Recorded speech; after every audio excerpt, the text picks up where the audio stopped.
माणसाने एक दिवस कोण कोणासाठी जेलला जाऊ शकत नाही. 20 महिने जेलला गेलो तर 5 वर्षाची शिक्षा लागली. तरी बी जर पाटील माझ्यावर एवढं म्हणजे आरोप करून मला बदनाम केलं, पण हे चांगलं नाही. धनंजय मुंडेचा आणि माझा तर कुठंच कॉन्टॅक्ट नाही. आणि मीच त्याला म्हणायचो, धनंजय मुंडेला भेटलोय, दे तू रेकॉर्डिंग, दे तुला 2 कोटी रुपये देतो. आणि ते मला म्हणायचं तुम्हाला 50 लाख देतो त्याच्यातलं. मी म्हणलो बस व्हा समाधानी. आता धनंजय मुंडेचा माझा हात असता माझ्यावर तर त्या सीडीआर मध्ये निघला असता ना. त्या चार्जशीट मध्ये कुठं सीडीआर मध्ये धनंजय मुंडेचा आणि माझा संबंध नाही. आज पोलीस अधीक्षक अजय कुमार बन्सल यांची जालना येथे अमोल खुने यांनी भेट घेतलेली आहे. मागच्या 15 दिवसापूर्वीच त्यांनी भेट घेतली होती. त्या भेटीचं कारण काय आपण त्यांना विचारूया. अमोल दादा, आज तुम्ही पोलीस अधीक्षक यांची भेट घेतली, काय कारण? हेच नार्को टेस्टचाच विषय होता, पण थोडं सध्या नको म्हणलं आपण नारायणगडाचं दर्शन घेऊन आपण ते ठरणार होते का आपल्याला उपोषण करायचंय काय. सध्या नको, सध्या शांत येत आम्ही. म्हणजे तुम्ही कोणाकोणाच्या नार्को टेस्टची मागणी केलेली आहे? आता तुम्ही म्हटले की मी नारायणगडाचं दर्शन घेणार आणि पुढील रूपरेषा ठरवणार आहे. कोणाची मागणी आहे तुमची? कोणाचं तुम्ही नार्को टेस्टची मागणी करताय? जरांगे पाटलाची माझी. कारण मला जर कुणी सुपारी दिली असेल तर मी त्यांचं नाव निघेल ना त्याच्यात ऑटोमॅटिक. मला ह्या माणसाने सुपारी दिली, त्या माणसाने दिली. त्याच्यामुळे आमच्या दोघांचीच नार्को टेस्ट व्हायला पाहिजे. मला जर सुपारी दिली असली, कुणी बी दिली असली, तर मी त्याचं डायरेक्ट नाव घेऊ शकतो ना त्याच्यात. मला 2.5 रुपये दिली का 2 रुपये दिली का 2.5 कोटी दिली, हे बरोबर नाव येईल ना त्याच्यात. मला जर सुपारी दिलेली असेल तर. आता तुमची ही मागणी आहे मागील 1 महिन्यापासून चालू, 1-1.5 महिन्यापासून. अद्यापपर्यंत तुमच्या नार्को टेस्ट करण्यात आलेले नाही. तुम्ही नाराजी व्यक्त करून राहिले प्रशासनावर, कामकाजावर, काय वाटतं? नाराजी नाही. आता कसं असतं, प्रशासनाचं काम मागे पुढे होत असते, पण सरकार न्याय देईन 100%. थोडा टाइम लागेल. कायदा सरायला सारखाच आहे आणि आमचा कायद्यावर भरोसा आहे, न्याय व्यवस्थेवर भरोसा आहे. 100% आम्हाला न्याय देतील ते. काय बाहेर येईन बरं नार्को टेस्ट मध्ये असं वाटतं तुम्हाला? बाहेर काय, मी जर त्यांची जर सुपारी घेतली असेल तर मी बी त्याच्यात दोषी ठरण. आणि माझ्यावर जर विनाकारण असे आरोप लागत असतील तर मग ते बी त्यांचं काय असेल ते सर्व त्यांचं बाहेर निघन ना. माझा तर डाग धुवून निघन त्याच्यात. कारण विनाकारण माझं नाव बदनाम केलं. मी एवढं समाजासाठी काम केलं. मुंबईला बैलगाडी वडीत नेलेली समाजासाठी. आणि पुन्हा कोपर्डीच्या मॅटर मध्ये होतो मी. आणि सुटल्याच्या नंतर बी समजा 20 महिने मी येरवाडा जेलला होतो. सुटल्याच्या नंतर बी मी ह्यांच्या बाजूनेच राहिलो.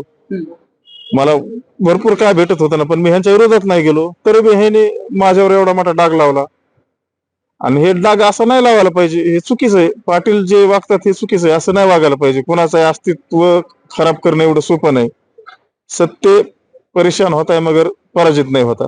आता तुम्ही मगाशी म्हटलं 20 महिने मी जेल भोगली. कोपर्डी प्रकरणात काय झालं होतं बरं, एकदा स्पष्ट सांगा ना. कोपर्डी प्रकरणाचं काय प्रकरण?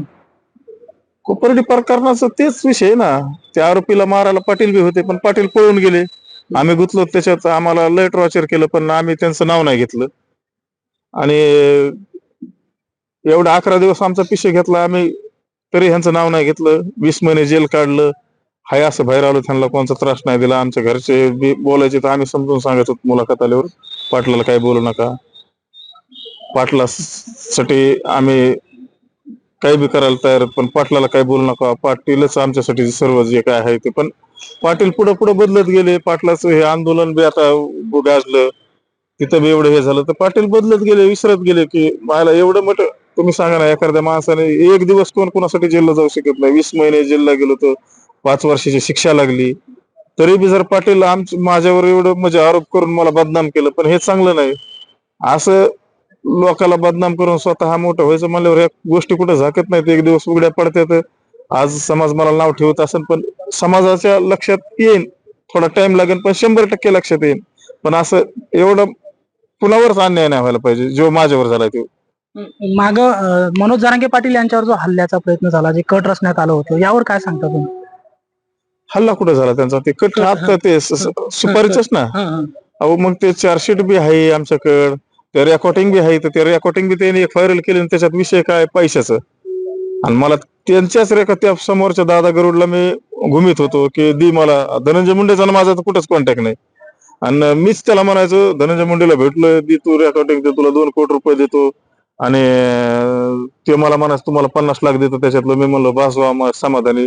फक्त मला त्याच्याकडूनच ह्यांच्या रेकॉर्डिंग जे केलेल्या त्या काढायच्या होत्या आणि त्या द्यायच्या होत्या. पण ते मुलगा घाबरला. त्याला वाटलं हे मला हानमार करीन, पैसे देईन का नाही. तर माझ्या अगोदर जाऊन तेच तिथं भेटला. आणि समजा एकाचं दोन सांगितलं आणि तेच रेकॉर्डिंग दिल्यात. एक रेकॉर्डिंग त्यांनी व्हायरल बी केली. त्या रेकॉर्डिंग मध्ये त्यांच्या सुपारीचं काय ह्यांच्याच पुराव्याचं आम्ही बोलतो होतो आणि मला ते पाप करायचं बी नव्हतं. मी ह्यांनाच ते पुरावे सरे आणून देणार होतो, पण त्या दादा गरुडला वाटलं आता मी लय म्हणजे करायचं नव्हतं, ती रेकॉर्डिंग किती सत्य आहे का? आता तुम्ही मागाशी म्हटले की मला ते पाप करायचं नव्हतं, म्हणजे ते सत्य आहे का? जो कट रचण्यात आला होता ते खरं आहे का? कशाचा कट ह्यांच्याच पुराव्याचा. ते कटाचा विषयच नाही ना. ती रेकॉर्डिंग जी व्हायरल झाली त्या रेकॉर्डिंग मध्ये काय आहे? ते म्हणतोय मला 2 कोटी रुपये द्या, तुम्हाला 50 लाख देतो. मी मला बाद झालं. पण ह्यांच्याच रेकॉर्डिंगचं आम्ही बोलतोच ना. ह्यांच्या सुपारीचं काय आहे त्याच्यामध्ये? काय आहे का त्याच्यामध्ये सुपारीचं? आणि त्यांच्याकडे अनेक रेकॉर्डिंग आहेत, त्याने ते व्हायरल करावं. त्यांची सुपारी कुठे आहे काय त्याच्यात लक्षात येईल ना. बरं, आता काल जे चिखला बुलढाणा जिल्ह्यामध्ये चिखला येथे जे प्रकरण झालं, या ठिकाणी जरांगे पाटील यांनी भेट दिली, त्याकडे कसं पाहता तुम्ही? आता ते काय माहितीये का, जे प्रकरण आहे ते सत्य समोर येईल.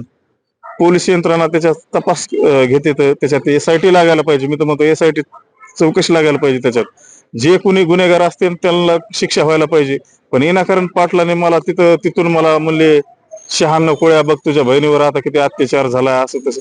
पण माझं मत एवढंच आहे, मी बी भरपूर केलं नाही. तुम्ही मला 96 कोळ्या असं तसं खालीवर बोलला तर तुझी पैदाईश 96 कोळ्याची का ह्या होत्या.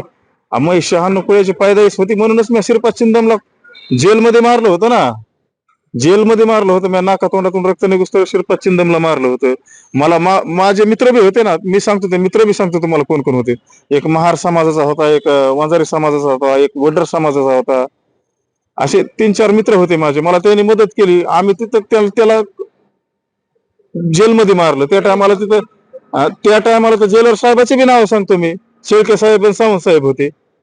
आम्ही एवढं मोठं केलं. आम्ही जेलमध्ये सुद्धा जे शिवाजी महाराजाचा त्या श्रीपाद चिंदमने एकेरी उल्लेख केला, त्याच्यामुळे आम्ही त्याला तिथं जेलमध्ये मारले. आणि तुम्ही आमच्यावर लागला होतात का? तुमच्यावर कोणची केस आहे समाजासाठी कोणची? फक्त एकच आहे 420.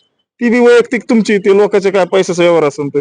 आमच्यावर समाजावर अन्याय झालाय म्हणून आम्ही असं ह्या केस आहेत आमच्यावर आंदोलनाच्या असत्या किंवा समाजावर काय अन्याय झाला असेल त्याच्या केस आहेत. तुमच्यावर कोणत्या केस दाखवा मला एकतरी केस त्यांच्यावर समाजासाठी पडलेली त्यांच्यावर. मग त्या ठिकाणी त्यांनी भाषण करताना म्हटलं की तुमच्या माग धनंजय मुंडे यांचा हात आहे, त्यांनीच तुम्हाला कट कारस्थान रचायला लागलं. आता धनंजय मुंडेचा माझा हात असता माझ्यावर तर त्या CDR मध्ये निघला असता ना. त्या चार्जशीट मध्ये कुठं CDR मध्ये धनंजय मुंडेचा माझा संबंध नाही. विनाकारण त्या माणसाचं नाव कमून बदनाम करतात. वैयक्तिक तुमचा काय जे असन वाद ते तुम्ही आपसात मिटवा ना. तुमच्या दोघांमध्ये मला कमून बदनाम करायला लागले.